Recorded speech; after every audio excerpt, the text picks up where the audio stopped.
Maggie. And I'm Charlie, and this is our second video for the week. Make sure you guys check out our last video. There's going to be a link to it down somewhere here. Welcome to the Feminist Tea Party, where we drink tea and talk about women's issue.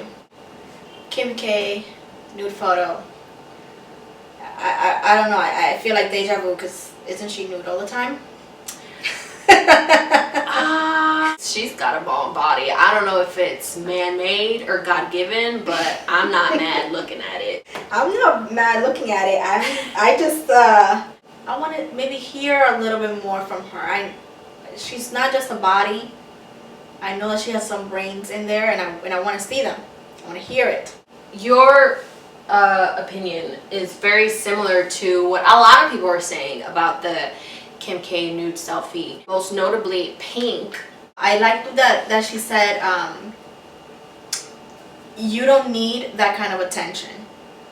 We're more than just that. We're more than just our bodies, and so is Kim. The fact that this was not post-baby body or anything else, she was just like, this is Wednesday. I do agree on some level.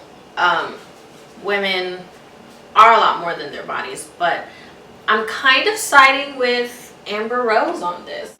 So Amber Rose came out in complete support of Kim K. If a grown mother of two is comfortable with her body and wants to show it off, then that's none of your business or anyone else's. And I agree. I mean, you did point out that it was consensual, so it wasn't a leaked photo. And that's a big deal. It's great if a woman is proud of her body and wants to show it off. Like, I'm a bit of a prude. So that's not exactly my thing. I'm not comfortable with that.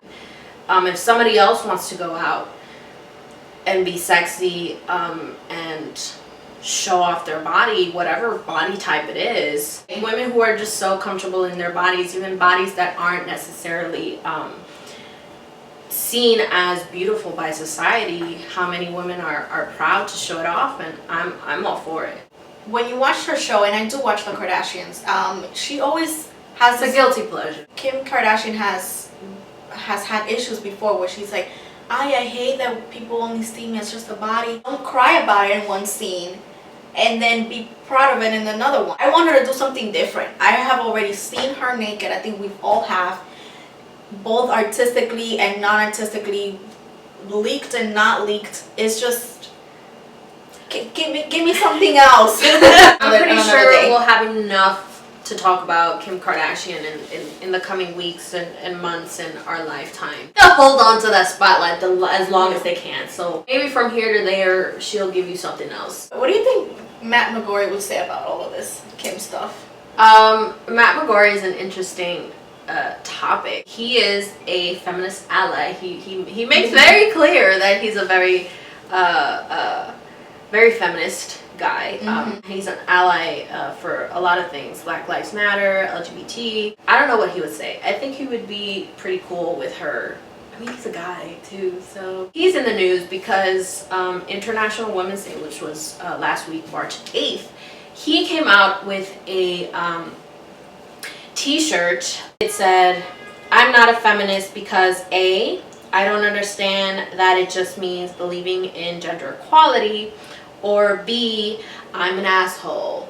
So the funds of the shirt are basically going to NARAL, which is National Association for the Repeal of Abortion Laws. So it's Pro-Choice America, and basically it's an organization engaging in advocacy efforts to oppose restrictions on abortions, which we actually talked about in the other video. Some people are starting to think, like, calm down, you know? This is too much.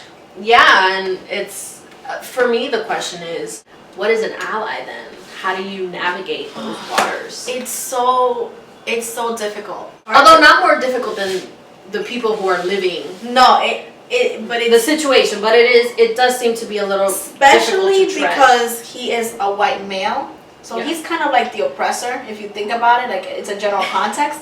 And he's actually trying to be that, which is good. He is very aware of that. He's aware of his white privilege. I was just gonna say that he talks about white privilege. I didn't think that the shirt was that controversial because it kind of fits him. It's his narrative. He has done this before. He has talked about this topic before. So I didn't mind it. I was happy about it. I was just like, oh, he's got a shirt. I do say that cool. The fact that the option B was I'm an asshole kind of make it seem a little bit aggressive, and we don't want to alienate anybody. We actually want them to be part of our feminist cause.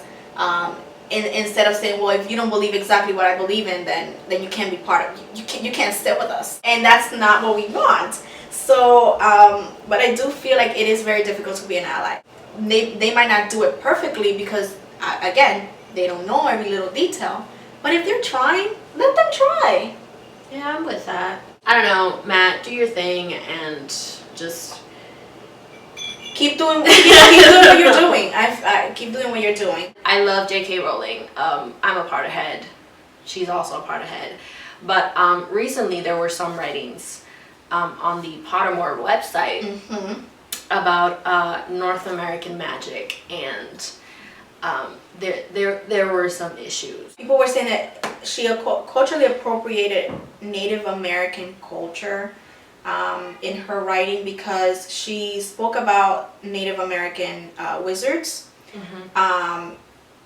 First of all, I think this is fantasy. This is writing. This is an art. So it should be treated a little bit differently. She speaks about Native American wizards to be much more in tune with nature and potion making than European wizards, and that they were actually they didn't have wands. They had just natural magic. I didn't think that was something negative. And you know, she speaks about Native American, she speaks about Puritans, and she speaks about the Salem witch trials. So I don't see it as cultural appropriation. I mean, I'm not Native American, but you're not Native American. No. I saw throughout the Twitter that a lot of Native Americans were angry, and they felt hurt that she took part of their folklore and put it into a fantasy world. And you said, you know, this was a fantasy, but people made the argument that this is real life for them. I feel like I don't really have a say, because who am I to say as not a Native American? Like, that's not my culture. I'm not familiar with it, no matter how much I can read up on it. I can't tell an actual Native American person who's tweeting and saying that this is offensive. I can't tell them that it's not. There has been so many more offensive things said and done to this culture that no. The fact that she wrote on American history, right? She wrote, the piece was on American wizards, and that she had the capacity to actually even include this group of people that even in our own American schools, they're erased from our textbooks. Like, come on.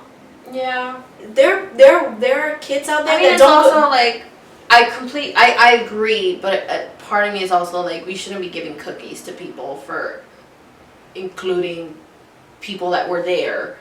I think so, because there are a lot of people that don't include them. I feel like that's unfortunate. The fact that, you know, we are not arguing at the fact that this is an American history textbook and that our kids are not learning this, but we are arguing with an author, a fantasy book author, you know, that yes, she has a lot of influence, but I think we should give her just a little cookie.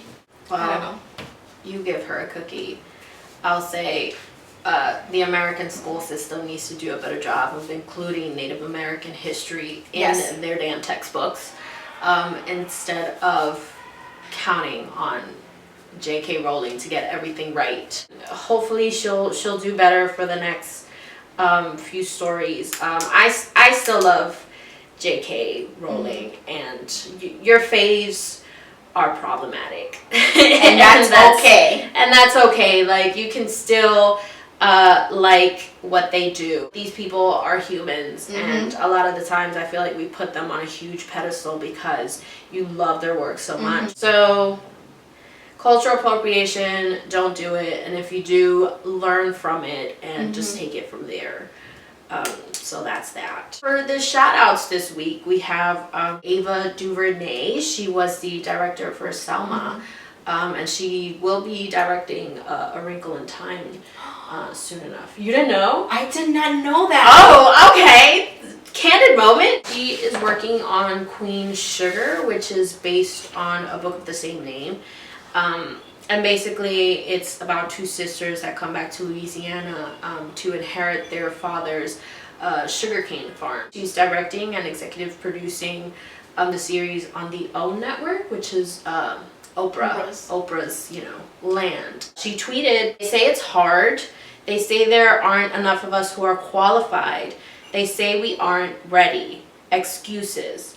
So that's to show executives and all these people that are out there, people of color and women do exist, and they're willing and able to work. And talented and can be hired. So I'm tired of y'all excuses, really. It's just y'all just be digging for shit. Being in Hollywood is not easy. That's not to say that only white people can be in Hollywood and it's super easy for them. But you do have that argument that it's more difficult for a person of color to find work than it is for a white man. I'm hopeful that you're gonna see more of us behind and in front of the screen. So good on you, Ava DuVernay. Really looking forward to seeing Queen Sugar and how that turns out. So thanks guys for watching the Feminist Tea Party. Talking feminist shit is always fun. And if you liked it, please subscribe and give us a thumbs up. Alright guys, till next time. Cheers!